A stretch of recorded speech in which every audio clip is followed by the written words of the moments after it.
You've waited your whole life for peace. For decades of hard work.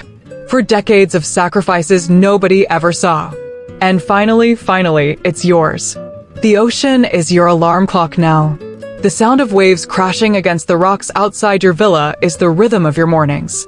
The air smells like salt and freedom. You worked for this. You bled for this. You gave up more weekends, more vacations, and more nights of sleep than you can count. And now, for once in your life, you thought you could breathe. But then your phone rings. And with just one call, that peace you fought so hard to earn starts slipping away. You pick up, expecting maybe a friend, maybe one of your kids calling to check in. But it's her, your daughter-in-law. And the words that come out of her mouth? They're not a request. They're not even polite. Her voice is sharp, commanding, dripping with entitlement. We're already on our way. I'm bringing my friends. Make sure the master suite is ready. We'll be there soon. You freeze. Did you hear that right? Did she really just announce that she and her little crew are marching into your villa like it's some cheap hotel they booked online? And just when you're about to respond, she hangs up. No goodbye.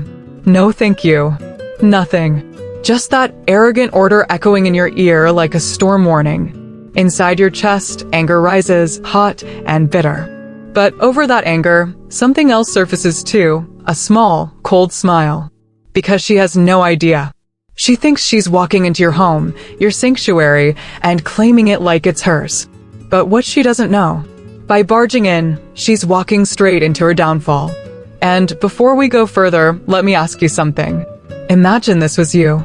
Imagine someone thought they could just storm into your peace, into the one thing you worked your entire life for, and take it away. What would you do? Would you roll over and let them walk all over you? Or would you teach them a lesson they'd never forget? Think about it, and while you do, subscribe right now to Pure Revenge Stories. Because trust me, you don't want to miss what's about to happen next. Now, let's rewind. Because to understand just how wrong she was, to really see why this hit so deep, you need to know what came before. This villa?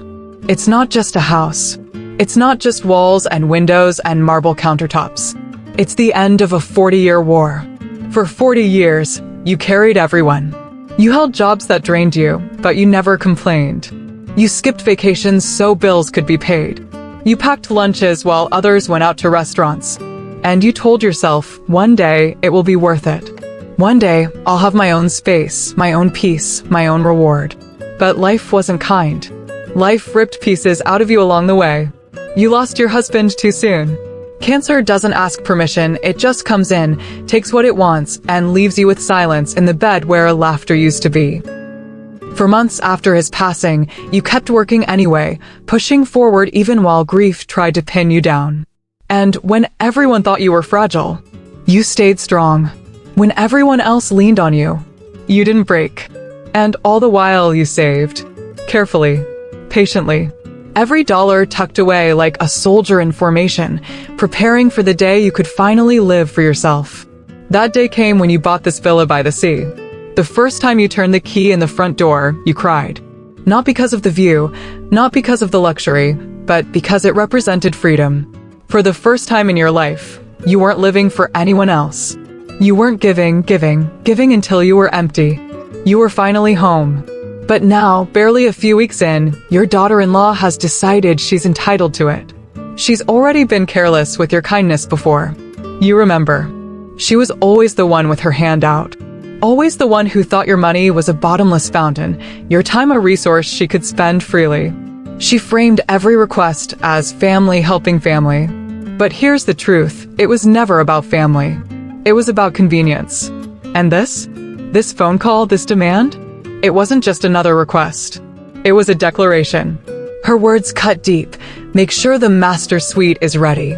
We'll be there soon. Not, can we come? Not, would it be okay? Not even, we'd love to see you. No, this was her staking a claim. This was her trying to rewrite the rules in your own house.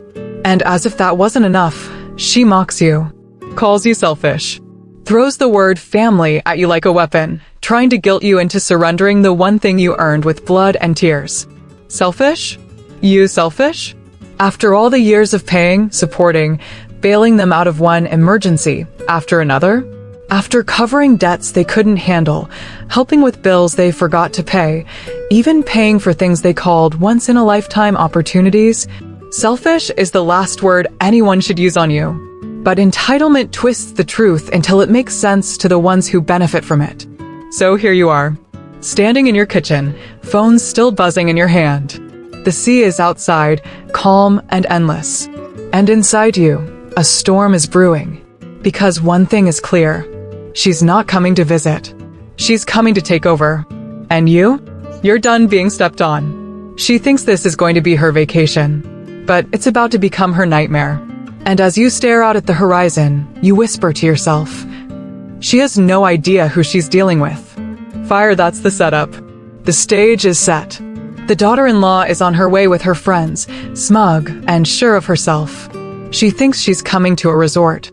She thinks she's in control. But in reality, she's walking into the trap of her own arrogance. And you're about to flip the script in a way she'll never forget. You hear it before you see it. The low rumble of engines winding down the coastal road, breaking into the peace of your afternoon like a storm rolling toward shore. You glance out through those glass walls, the ones you dreamed about for decades, and what do you see? A convoy. 4, maybe 5 cars. Glittering SUVs, a pickup stuffed with coolers, and sedans dragging along more than they could possibly need. And leading the charge? Your daughter-in-law. Behind the wheel of that shiny black crossover she couldn't have afforded without your help years ago. You feel your stomach tighten. You already know what's coming, but nothing can prepare you for what it feels like to watch an invasion pull into your driveway. Car doors slam in rapid fire. Laughter rises into the salt air, loud, careless, brash. The kind of laughter that says, we own this place now. One by one, they spill out like tourists checking into a resort. Designer sunglasses, selfie sticks already raised, voices carrying over the sound of the waves. A woman in a sequin top shouts, "Oh my God, this is insane." Another says, "This is like a 5-star hotel, but better, it's private." Your daughter-in-law struts across the driveway in her wedges, not pausing for even a second to acknowledge the woman whose house this actually is. No hug, no greeting, no polite pause. Just sunglasses pushed onto her head and that voice you know too well. "Okay, everyone, bags inside. Let's get the party started." Party. That word clings to your skin like oil. You step to the doorway before they ring the bell, hoping to assert a shred of control. But it doesn't matter. Because the moment the door swings open, they're already inside. Sweeping past you with shopping bags and suitcases, coolers dragging against the floor, shoes tracking sand across the imported stone tiles you waited 40 years to afford. Your voice catches in your throat. This isn't the right time. I wasn't expecting. But who's listening? Nobody.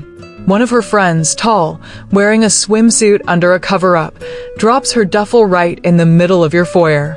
"This place is unreal," she says, already filming a panorama on her phone. Another whistles when she sees the staircase. "I'm calling dibs on the guest room with a balcony. You can feel your pulse in your temples.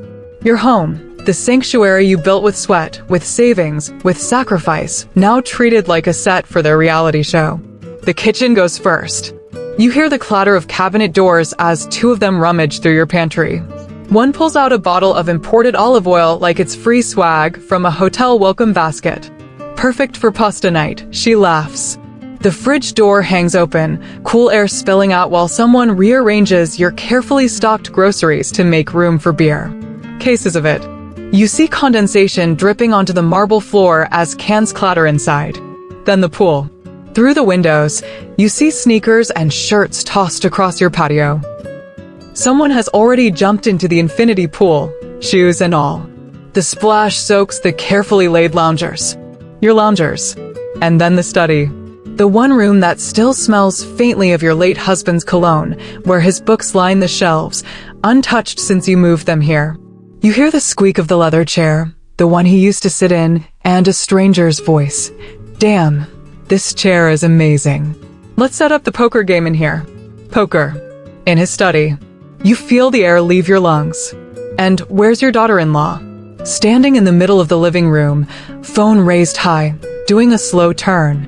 Broadcasting. Smiling to hundreds, maybe thousands of followers. Hey guys, guess where I am? That's right, my new villa by the ocean. We're moving in for a few weeks and wait until you see the view from the master suite. Master suite. She turns, eyes sliding toward the hallway. Toward the room that has been your dream since the first night you signed the papers for this house. Your retreat. Your husband's memory wrapped up in ocean breeze and quiet mornings. And without hesitation, she starts dragging her suitcase down the hall. This is perfect, she says. This is mine. You freeze. Stop right there. Your voice cuts through the chatter. She looks back, eyebrows arched. What? That room. That's my private space. She laughs, like you've told a joke. Oh, don't be dramatic. You don't need all that space. I'll take the master. It makes sense. I'll be creating content in there, and you'll thank me later when people start noticing your villa online. Exposure, you know? Exposure. She says it like she's offering you gold. But all you feel is fire climbing up your chest. You plant yourself in the doorway of the master suite. The sunlight falls across the bed, across the balcony doors that open to the sound of waves. Your dream. Your sanctuary. You stand like a guard at the gate. She drags her suitcase right up to your feet and looks at you like you're a stubborn child. Move, please. I've had a long drive. I need to unpack. Your hands tremble, but not with fear, with rage. This is my bedroom. Off limits. Her friends gather behind her, forming a wall of perfume and fake tan. One whispers, "Why is she being so uptight?" It's just a room. Another laughs, "Lady of the house deserves the best, right?" Lady of the house. That's what she calls herself as she tosses her hair and smirks at you. You heard them. Everyone agrees, it just makes sense. Stop being selfish. Selfish. The word lands like a slap. After everything you've given, everything you've sacrificed, you're selfish because you want to sleep in your own bed? You stand taller. No one goes in here. Not you. Not anyone. This room is mine. For a moment, there's silence. Just the sound of the ocean, steady and strong. Then she leans closer, lowering her voice so only you hear, "You should be happy we came. This place would feel empty without us." Family is supposed to fill the silence. Or do you like being all alone? Gaslighting. Twisting the knife. Making you question yourself. But you don't move. Not an inch. And that's when her mask cracks. A sharp exhale, a roll of her eyes, a hiss through clenched teeth. You're going to regret this. Don't forget who makes you look good on the outside.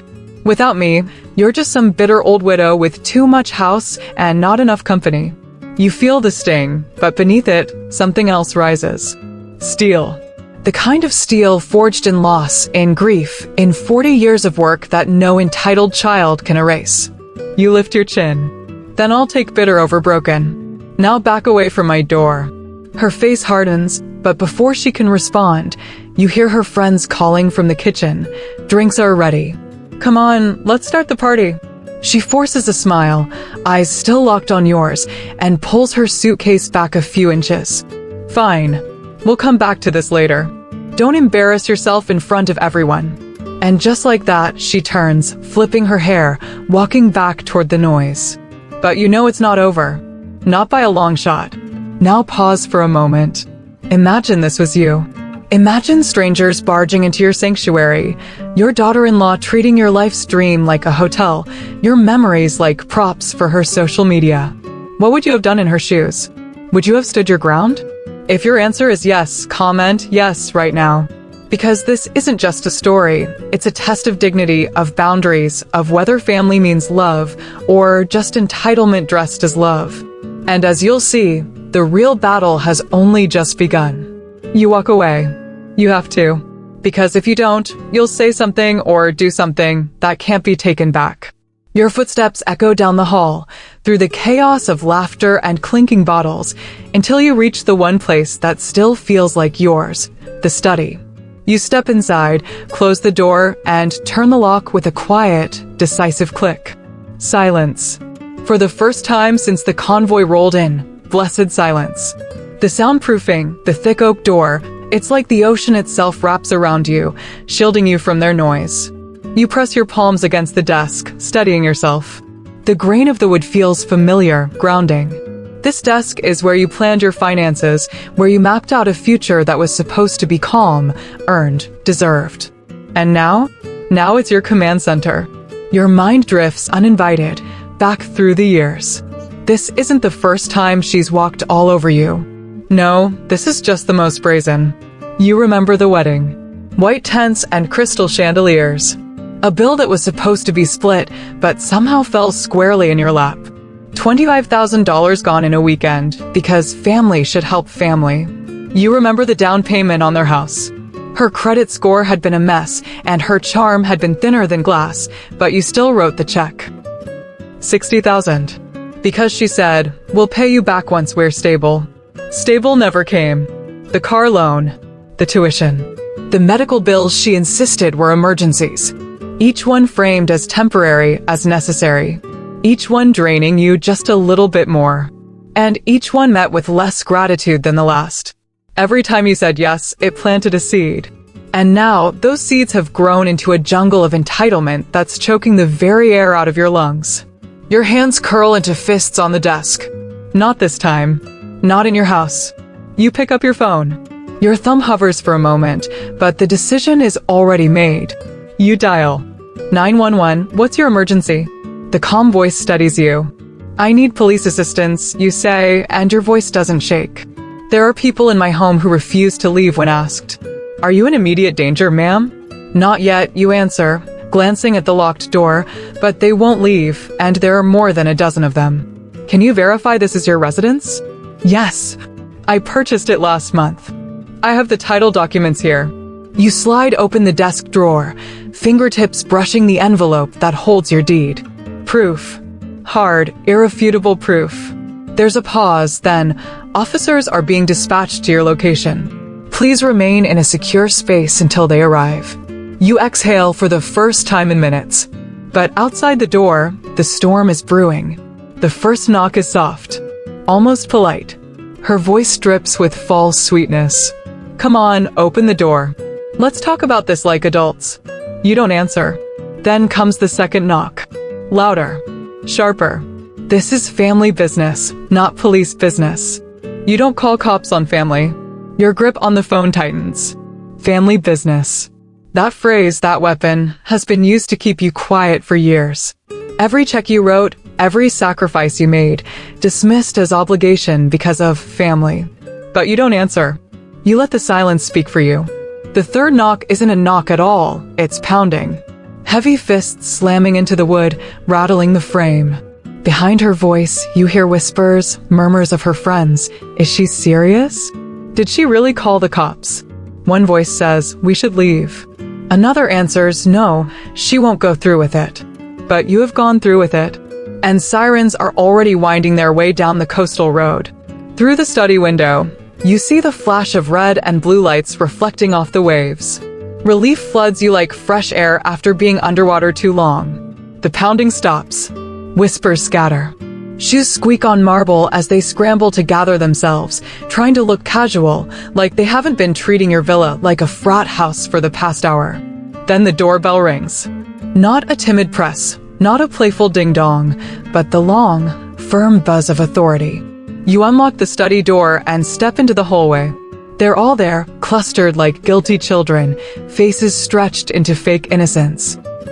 She's at the front, your daughter-in-law, smoothing her hair and pasting on a smile. Officers, she says as the door opens. Thank goodness you're here. We're just having a family misunderstanding. My mother-in-law is, well, she's under a lot of stress. Your jaw tightens. But the officers don't look at her. They look at you. Ma'am, are you the homeowner? Yes. This is my property. You pull the title from the envelope, holding it with steady hands. They arrived without invitation. I asked them to leave. They refused. One officer, tall, with gray at his temples, nods. Ma'am, you're the homeowner. You decide who stays. The words hit the room like thunder. Final. Absolute. You see the shock ripple across her face. For once, she isn't in control of the story. She tries, of course.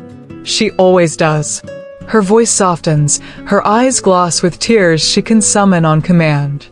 She's just confused, she says to the officers.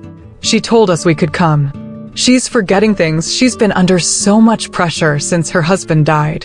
The audacity nearly takes your breath away. But the officers? They don't flinch.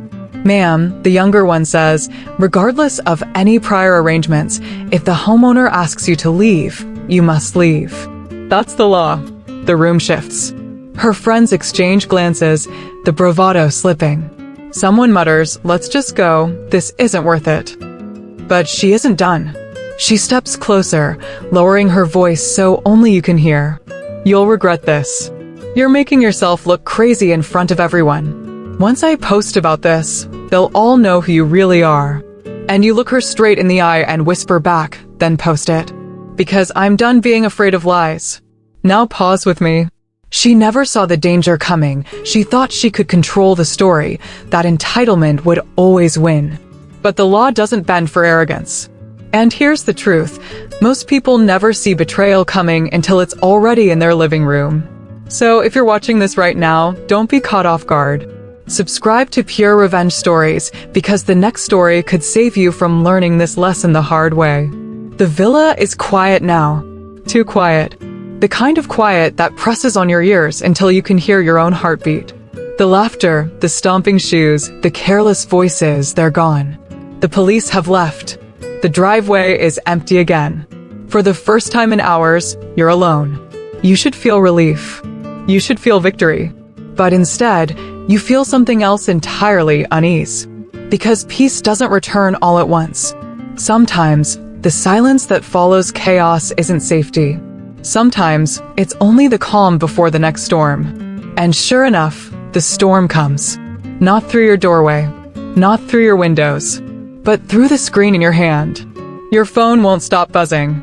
Notifications stack up so fast, it's like the device itself is panicking.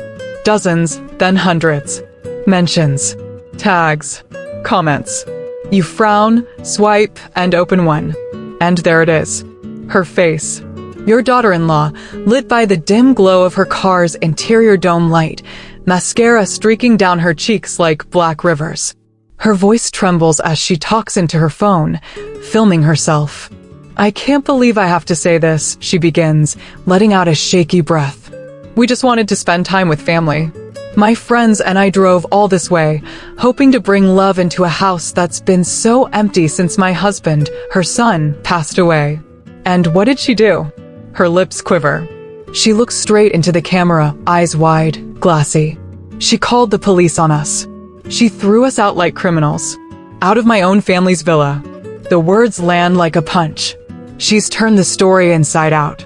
Your stomach twists as you watch her tilt her head, voice cracking in just the right places, the way an actress knows when to lean into the script. I lost my husband. She lost her son. I thought grief was supposed to bring people closer. But instead, money has made her cruel. She'd rather have an empty house than let family stay. I don't understand how anyone could do that. She covers her face with her hand, shoulders shaking. The sob is loud, raw, and if you didn't know better, convincing. And then the comments start rolling across your screen. Broken heart, I can't believe a mother-in-law would do that. Folded hands, stay strong, honey. You're better off without her negativity. Fire, evil woman. Hope karma catches up to her. Sympathy pours in. Strangers rushing to comfort her, to champion her, to hurl stones at you without even hearing your side. You can feel your pulse in your throat. She's winning the war without even being in the same room. By morning, her video isn't just a video. It's a wildfire. Tens of thousands of views. Shares multiplying faster than you can count. Each share comes with its own caption, adding fuel to her carefully lit fire. She lost her husband and her ML still treats her like this? Disgusting. Proof money changes people. Heartless. Family should be about love, not ownership. Every comment is a blade, carving away at your dignity. On your neighborhood page, people you grew up around, people who once hugged you at barbecues, are typing. I always thought she was distant. Never seemed warm. This doesn't surprise me. Old coworkers chime in. She was always so focused on her career, I guess family never mattered to her. Even some of your late husband's friends, men you'd hosted at your table, poured wine for comment. he'd be ashamed of how she's acting. He was a family man. She's disgracing his memory. You grip your phone so tightly your knuckles ache. She's rewriting your entire story in real time, and the world is believing it. It doesn't stay online. At the cafe in town, the air changes the second you walk in. People lower their voices. The barista, usually friendly, chatty, slides your coffee across the counter without meeting your eyes. Her smile is gone, replaced by a stiffness that says, "I saw the video. I believe it." At the grocery store, you catch two women by the fruit section. They're not whispering quietly enough. "That's her," one says, eyes cutting in your direction. "That's the woman who kicked out her own daughter-in-law." The other shakes her head, pity in her voice. Terrible. Money makes people ugly. You turn away, heat rushing to your cheeks, grip tightening on the handle of your cart. The oranges blur in front of you, your throat dry. At home, you sit in front of your laptop. The glow of the screen is harsh in the dim villa, throwing the flood of comments into sharp relief. She's posted again. This time, it's a picture, her and her friends sitting in their cars, arms around each other, red-eyed but smiling through tears. The caption reads, "Family is supposed to lift you up. Even when blood fails you, love finds a way. Thank you to everyone supporting me through this.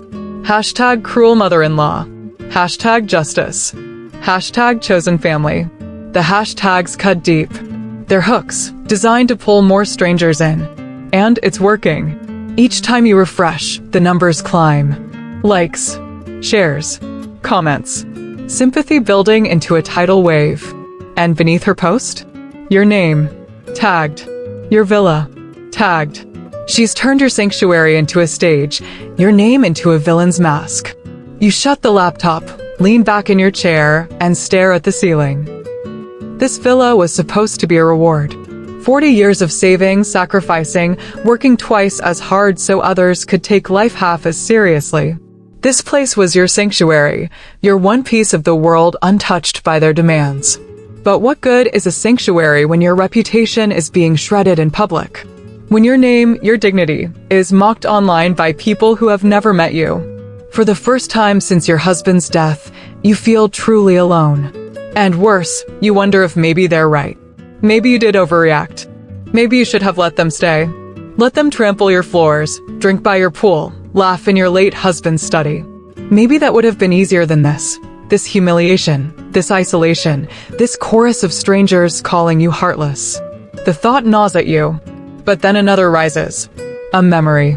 You remember her text messages. The one where she begged for help with her car loan. "Please, we'll pay you back, I promise." The one where she asked for help with their down payment. "We just need a little push.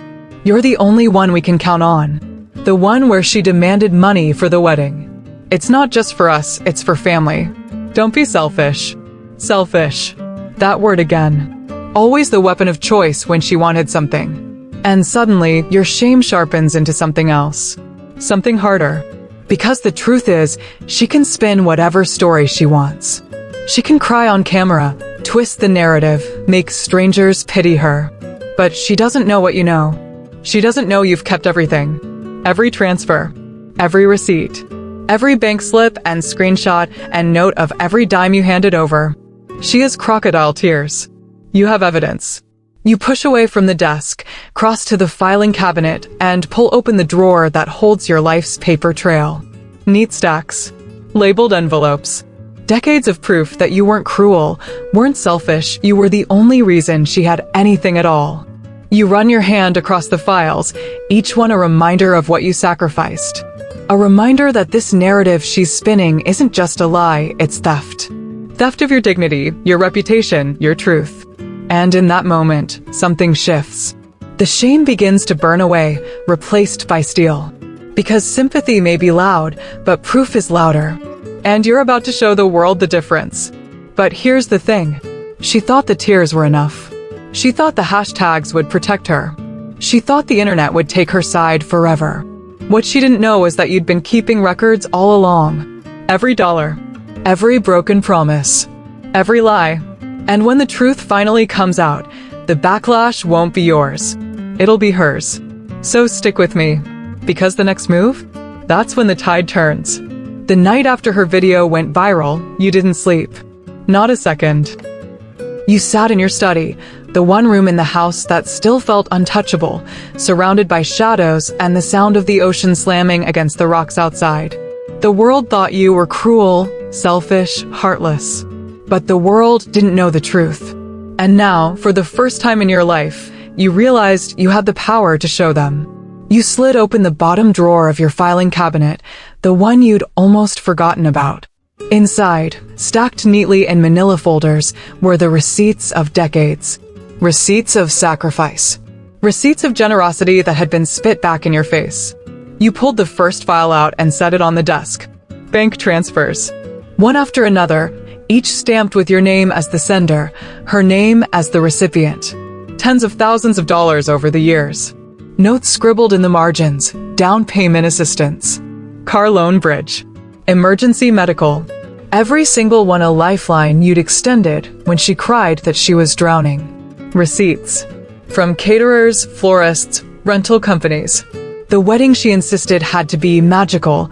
The wedding you financed when her credit cards maxed out and her promises rang hollow. Bills you'd covered. Utility bills.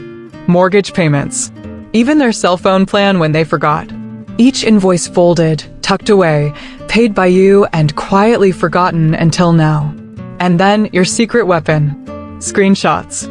Because while she begged for money, claimed she couldn't make ends meet, cried that she was barely scraping by, her social media told a different story. Photos of her in designer heels. Weekend trips to Napa with glasses of wine clinking in the sun. A new handbag tagged with luxury brands. A caption, "Blessed to live this life." The contradiction was clear. Publicly flaunting a lifestyle she claimed you were starving her out of. Privately draining your accounts like an open faucet. You spread it all across the desk, paper covering every inch of wood until the surface disappeared under the weight of truth. You leaned back, breath shaky, and for the first time since the humiliation began, you smiled. Because this wasn't just defense. This was offense. The next morning, you walked into the office of an attorney downtown. The building smelled faintly of leather and paper, the kind of smell that clings to places where lives are rewritten.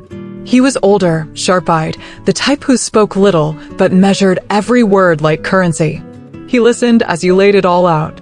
The invasion, the police, the social media smear campaign, and finally, the evidence. You slid the folders across his desk. He flipped through them silently, page after page. When he finally looked up, his expression wasn't pity. It wasn't doubt. It was respect. "You've got a case," he said simply. Your heart thudded. He explained the strategy. It wasn't just about humiliation anymore. It was about law. Unjust enrichment. That was the first angle. Years of money you'd given under the promise of repayment. Not gifts, but loans. Loans that never came back. Loans documented with transfers, with texts, with her own acknowledgments. Defamation. That was the second angle. Her viral video had painted you as cruel, selfish, abusive. But you had proof that her claims were false and that they'd damaged your reputation in the community. And finally, the strategy itself. Sue her. Not just for the money, but for a public retraction. For an admission that her story was a lie. For the restoration of your name and the protection of your husband's memory.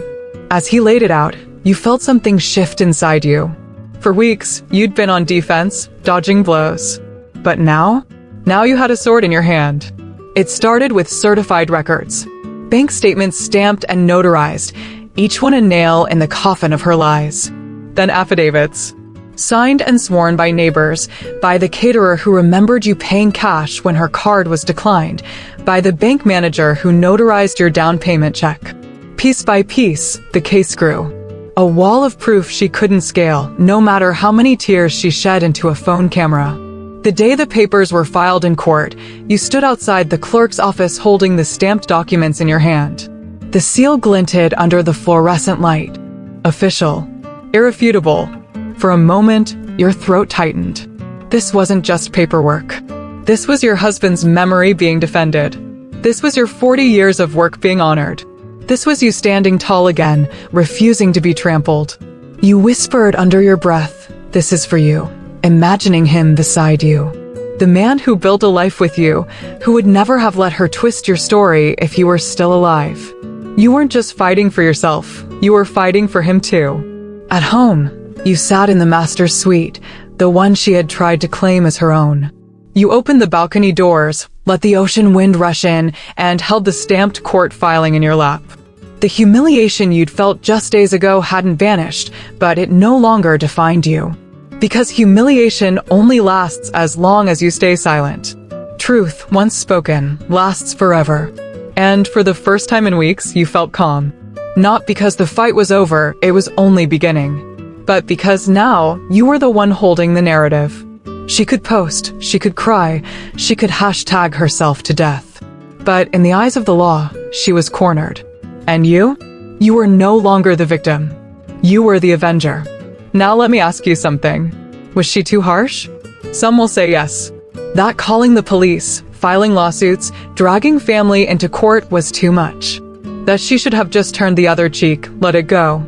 Others will say she waited too long. That she'd been too patient, too forgiving, and that this should have happened years ago, before the first unpaid loan, before the first crocodile tear. What do you think? Drop your thoughts in the comments. Because revenge isn't just about the act, it's about the debate it sparks. Was this justice? Or was it war? You placed the final folder into your attorney's hands and looked him straight in the eye.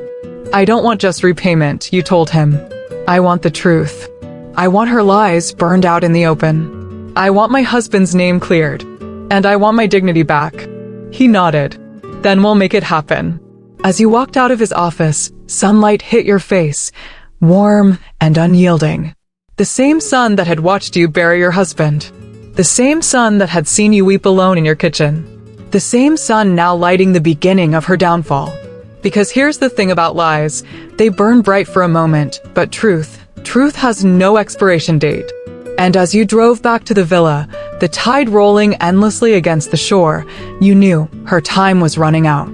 The day finally came. You walked into the courthouse with your head held high, papers tucked neatly in a leather folder clutched against your chest. For weeks, you had endured whispers in cafes, side eyes in grocery aisles, sympathy posts online that painted you as a monster. For weeks, she had controlled the narrative with her tears and her hashtags. But today, all of that would be tested in front of one person who couldn't be swayed by crocodile sobs or trending hashtags, the judge. The courtroom was cool, echoing with the shuffle of shoes and the faint scratch of pens across legal pads. Your daughter-in-law sat across the aisle, flanked by her attorney. She looked smaller than usual without the glow of her phone camera, but the arrogance was still there in the way she crossed her legs, in the smirk that played at the corner of her mouth. She thought she still had this. You sat straighter, because you knew different. The judge called the session to order. Formalities were read. The air was heavy, like a storm waiting to break. Her attorney spoke first. His words were smooth, rehearsed. "This is a family matter," he said, gesturing toward her as if she were the picture of innocence. "My client simply wanted to spend time with her late husband's mother. She was turned away, humiliated, and now faces an unnecessary lawsuit. These supposed loans were gifts, family support that has been twisted into something ugly." Your daughter-in-law dabbed at her eyes with a tissue, perfect timing as the attorney's voice softened. "She grieves, Your Honor. She seeks love, not litigation." Theatrics. That's all it was. Then it was your attorney's turn. He rose slowly, deliberately, and placed a stack of folders on the judge's bench. The sound of paper hitting would echo like a gavel strike. "Your Honor," he began, voice steady, "we're not here to argue feelings. We're here to present facts. My client has been portrayed publicly as cruel, selfish, and greedy. But here is the truth." One by one, he began laying it out. Bank statements, transfers, each marked clearly, money leaving your account, entering hers. Not once, not twice, dozens of times. Receipts. Caterers, florists, venue rentals. The wedding she swore she couldn't afford. Paid in full by you. Screenshots. Posts where she bragged about her luxury lifestyle, the very same week she'd begged you for money. Captions about living blessed while privately claiming poverty. Each page was another nail in the coffin of her story. The judge flipped through the evidence, face unreadable, but you could feel the air shifting. Her smirk was fading. Her tissue stayed still in her lap. When it was her turn to speak, she tried. She really did. Those were gifts, she insisted, voice high, defensive. She wanted to help us. She told me it was family support. I never promised repayment. But then your attorney slid across a final piece of paper. A printed text message. From her. To you. Thank you for covering this. We'll pay you back once we're stable. I promise. The courtroom was silent. The judge leaned back in his chair, fingers steepled. Then he looked directly at her. You claim these were gifts. Yet here, in your own words, you promised repayment.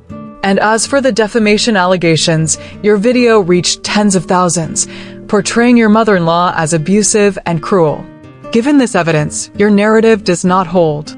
Her face went pale. The smirk vanished.